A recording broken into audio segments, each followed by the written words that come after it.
Hi friends, welcome back to my channel. ಹೇಗಿದ್ದೀರಾ ಎಲ್ಲರೂ? ಆರಾಮದ್ದೀರಿ ಅಂದ್ಕೊಂಡಿದ್ದೀನಿ. ನಾವು ಆರಾಮಿದ್ದೀವಿ.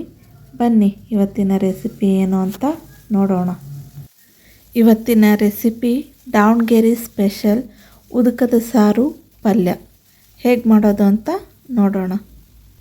ರೆಸಿಪಿ ಸ್ಟಾರ್ಟ್ ಮಾಡೋಕ್ಕೂ ಮೊದಲೇ ಒಂದು ವಿಷಯ ಹೇಳಬೇಕು. ಈ ವಿಡಿಯೋನ ಎಲ್ಲೂ ಸ್ಕಿಪ್ ಮಾಡದೆ ನೋಡಿ, ದಯವಿಟ್ಟು ಸಪೋರ್ಟ್ ಮಾಡಿ. ಮೊದಲೇ ನಾನಿಲ್ಲಿ ಬೇಳೆನೂ ಮತ್ತು ಸಬ್ಬಸಿಗೆ ಸೊಪ್ಪನ್ನು ಬೇಯಿಸ್ಕೊಂಡಿಟ್ಕೊಂಡಿದ್ದೀನಿ. ಸಬ್ಬಸಿಗೆ ಸೊಪ್ಪನ್ನ ಚಿಕ್ಕದಾಗಿ ಹೆಚ್ಕೊಂಡು ಮತ್ತು ತೊಗರಿಬೇಳೆ ಅಥವಾ ನೀವು ಕಾಳು ಯಾವುದಾದ್ರೂ ಯೂಸ್ ಮಾಡ್ಬೋದು, ಹಾಕಿ ಈ ಥರ ಬೇಯಿಸ್ಕೊಂಡಿಟ್ಕೋಬೇಕು. ಆಮೇಲೆ ಬೇಯಿಸಿರೋ ಕಟ್ಟನ್ನ ಬೇರೆ ಮಾಡ್ಕೋಬೇಕು. ನೀವು ಕುಕ್ಕರಲ್ಲಾದರೂ ಬೇಯಿಸ್ಕೊಳ್ಳಿ ಅಥವಾ ದಬ್ರಲ್ಲಾದರೂ ಬೇಯಿಸ್ಕೊಳ್ಳಿ. ಒಟ್ಟಲ್ಲಿ ಬೇಯಿಸ್ಕೊಂಡು ಈ ಥರ ಕಟ್ಟನ್ನ ತೆಗೆದಿಟ್ಕೋಬೇಕು. ಕಟ್ ಯೂಸ್ ಮಾಡಿ ಸಾರು ಮಾಡಬೇಕು. ಬೇಳೆ ಮತ್ತು ಸೊಪ್ಪನ್ನ ಯೂಸ್ ಮಾಡಿಕೊಂಡು ಪಲ್ಯ ಮಾಡ್ಕೋಬೇಕು. ನೋಡಿ, ನಾನಿಲ್ಲಿ ಕಟ್ಟು ಮತ್ತು ಸೊಪ್ಪು ಬೇಳೆನೂ ಬೇರೆ ಮಾಡ್ಕೊಂಡಿದ್ದೀನಿ. ಇದನ್ನು ಸೈಡಿಗೆ ಎತ್ತಿಟ್ಕೊಂಡು ಮೊದಲು ಪಲ್ಯಗೆ ನಾನು ರೆಡಿ ಮಾಡ್ಕೊಳ್ತೀನಿ. ನೋಡಿ, ಪಲ್ಯ ಮಾಡೋಕ್ಕೆ ನಾನಿಲ್ಲೊಂದು ಒಲೆ ಮೇಲೆ ಪ್ಯಾನ್ ಇಟ್ಕೊಂಡಿದ್ದೀನಿ. ಪ್ಯಾನ್ ಬಿಸಿ ಆದಮೇಲೆ ಸ್ವಲ್ಪ ಆಯಿಲ್ ಹಾಕ್ಕೊಳ್ತಾ ಇದ್ದೀನಿ. ಆಯಿಲು ಬಿಸಿ ಆಗಲಿ ಸ್ವಲ್ಪ. ಇವಾಗ ಒಂದು ಅರ್ಧ ಚಮಚೆ ಸಾಸಿವೆ ಜೀರಿಗೆ ಎರಡು ಮಿಕ್ಸ್ ಮಾಡಿಕೊಂಡು ಹಾಕ್ಕೊಳ್ತಾ ಇದ್ದೀನಿ. ಸಾಸಿವೆ ಜೀರಿಗೆ ಚಟಪಟ ಸಿಡಿಲಿ. ಒಂದು 6-7 ಹೆಚ್ಚಿರೋ ಮೆಣಸಿನ್ಕಾಯಿ ಮತ್ತು ಹೆಚ್ಚಿರೋ ಒಂದು ಈರುಳ್ಳಿನ ನಾನಿಲ್ಲಿ ಹಾಕ್ಕೊಳ್ತಾ ಇದ್ದೀನಿ. ಮೆಣಸಿನ್ಕಾಯಿ ಮತ್ತು ಈರುಳ್ಳಿ ಚೆನ್ನಾಗಿ ಎಣ್ಣೆಯಲ್ಲಿ ಫ್ರೈ ಆಗಲಿ. ಇವಾಗ ರುಚಿಗೆ ತಕ್ಕಷ್ಟು ಉಪ್ಪನ್ನ ಹಾಕ್ಕೊಳ್ತಾ ಇದ್ದೀನಿ.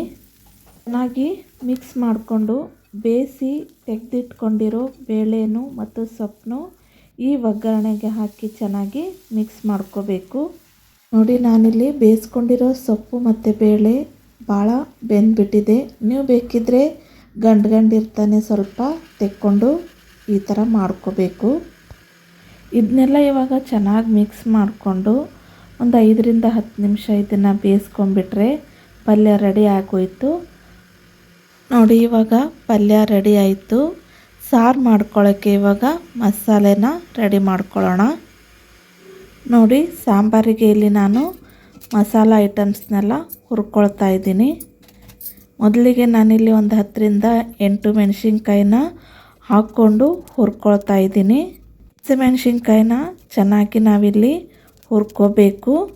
ನೋಡಿ, ಹಸಿಮೆಣ್ಸಿನ್ಕಾಯಿ ಹುರಿದಿದ್ದೆ. ಇವಾಗ ಒಂದು ಈರುಳ್ಳಿನ ನಾನಿಲ್ಲಿ ಹುರ್ಕೊಳ್ಳೋಕ್ಕೆ ಹಾಕ್ಕೊಳ್ತಾ ಇದ್ದೀನಿ.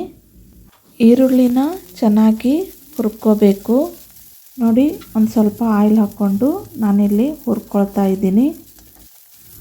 ಒಂದು ಗೆಡ್ಡೆಯಷ್ಟು ನಾನಿಲ್ಲಿ ಬೆಳ್ಳುಳ್ಳಿನ ಹಾಕ್ಕೊಳ್ತಾ ಇದ್ದೀನಿ. ನೋಡಿ, ಹಸಿಮೆಣ್ಸಿನ್ಕಾಯಿ, ಬೆಳ್ಳುಳ್ಳಿ ಮತ್ತು ಈರುಳ್ಳಿ ಚೆನ್ನಾಗಿ ಹುರಿದಿದೆ. ಇವಾಗ ಇದನ್ನು ಸೈಡಿಗೆ ತೆಗೆದಿಟ್ಕೊಳ್ಳೋಣ. ಅದೇ ಪ್ಯಾನಿಗೆ ಒಂದು 2-3 ಹೆಚ್ಚಿರೋ ಟೊಮೆಟೊ ಹಣ್ಣು ಹಾಕ್ಕೊಂಡು ಅದನ್ನು ಕೂಡ ಫ್ರೈ ಮಾಡ್ಕೋಬೇಕು. ನೋಡಿ, 1 ಸ್ಪೂನಷ್ಟು ಆಯಿಲ್ ಹಾಕ್ಕೊಂಡು ಟೊಮೆಟೊ ಹಣ್ಣು ಮೆತ್ತಗಾಗೋವರೆಗೂ ಹುರ್ಕೋಬೇಕು. ನೋಡಿ, ಟೊಮೆಟೊ ಮೆತ್ತಗಾಯಿತು. ಆವಾಗಲೇ ಹುರಿದಿಟ್ಕೊಂಡಿರೋ ಹಸಿಮೆಣ್ಸಿನ್ಕಾಯಿ, ಈರುಳ್ಳಿ ಮತ್ತು ಬೆಳ್ಳುಳ್ಳಿನ ಇದಕ್ಕೆ ನಾನಿಲ್ಲಿ ಮಿಕ್ಸ್ ಮಾಡ್ಕೊಳ್ತಾ ಇದ್ದೀನಿ. ಇವಾಗ ನಾನಿಲ್ಲಿ ಒಂದು ಸ್ವಲ್ಪ ಕೊಬ್ಬರಿನ ಹಾಕ್ಕೊಳ್ತಾ ಇದ್ದೀನಿ. ಕೊಬ್ಬರಿ ಹಾಕಿದ ಮೇಲೆ ಲೋ ಫ್ಲೇಮಲ್ಲಿ ಇಟ್ಕೊಂಡು ಸ್ವಲ್ಪ ಅದನ್ನು ಬೆಚ್ಚಗೆ ಮಾಡ್ಕೋಬೇಕು. ಅದ್ರ ಜೊತೆಗೇ ನಾನು ಮಸಾಲಾನು ಹಾಕ್ಕೊಳ್ತಾ ಇದ್ದೀನಿ. ಅರಿಶಿಣ ಮತ್ತು ಮನೆಯಲ್ಲೇ ಮಾಡಿಟ್ಕೊಂಡಿರೋ ಸಾಂಬಾರು ಪುಡಿನ ನಾನಿಲ್ಲಿ ಹಾಕ್ಕೊಂಡಿದ್ದೀನಿ. ನೋಡಿ, ಲೋ ಫ್ಲೇಮಲ್ಲೇ ಇಟ್ಕೊಂಡಿರಬೇಕು, ಇಲ್ಲದೇ ಇದ್ದರೆ ಮಸಾಲೆ ಎಲ್ಲ ಹೊತ್ತು ಬಿಡುತ್ತೆ. ಇವಾಗ ಚೆನ್ನಾಗಿ ಎಲ್ಲದನ್ನು ಮಿಕ್ಸ್ ಮಾಡ್ಕೊಳ್ಳಿ.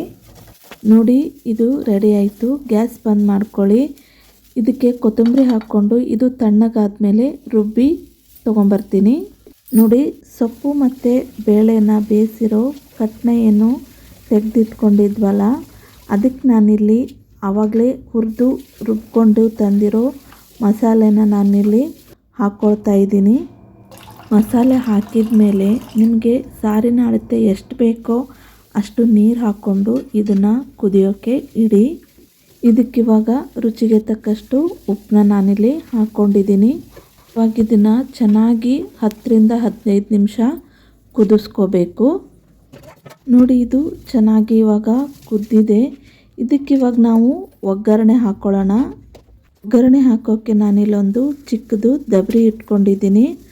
ಅದಕ್ಕೆ ಸ್ವಲ್ಪ ಆಯಿಲ್ ಹಾಕ್ಕೊಂಡಿದ್ದೀನಿ. ಆಯಿಲು ಬಿಸಿ ಆಗಿದೆ.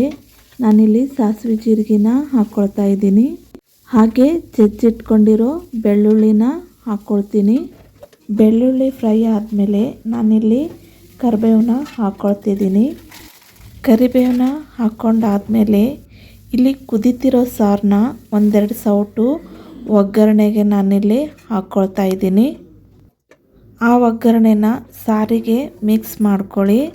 ಇವಾಗ ಸಾರು ರೆಡಿ. ನೋಡಿ, ಇವಾಗ ದಾವಣಗೆರೆ ಶೈಲಿಯ ಉದುಕದ ಸಾರು ಪಲ್ಯ ರೆಡಿ. ಇದು ಮುದ್ದೆ ಜೊತೆಗೆ ಮತ್ತು ರೈಸ್ ಜೊತೆಗೆ ಚೆನ್ನಾಗಿರುತ್ತೆ. ನಾನಿಲ್ಲಿ ಮುದ್ದೆ ಮಾಡಿಲ್ಲ, ರೈಸ್ ಜೊತೆಗೇ ಸರ್ವ್ ಮಾಡ್ತಾಯಿದ್ದೀನಿ. ಈ ರೆಸಿಪಿ ನಿಮಗೆ ಇಷ್ಟ ಆದರೆ ಲೈಕ್ ಮಾಡಿ, ಶೇರ್ ಮಾಡಿ, ಹೇಗಿತ್ತು ಅಂತ ಕಮೆಂಟ್ ಮೂಲಕ ತಿಳಿಸಿ. ಹಾಗೆ ಸಬ್ಸ್ಕ್ರೈಬ್ ಆಗೋದನ್ನು ಮಾತ್ರ ಮರಿಬೇಡಿ.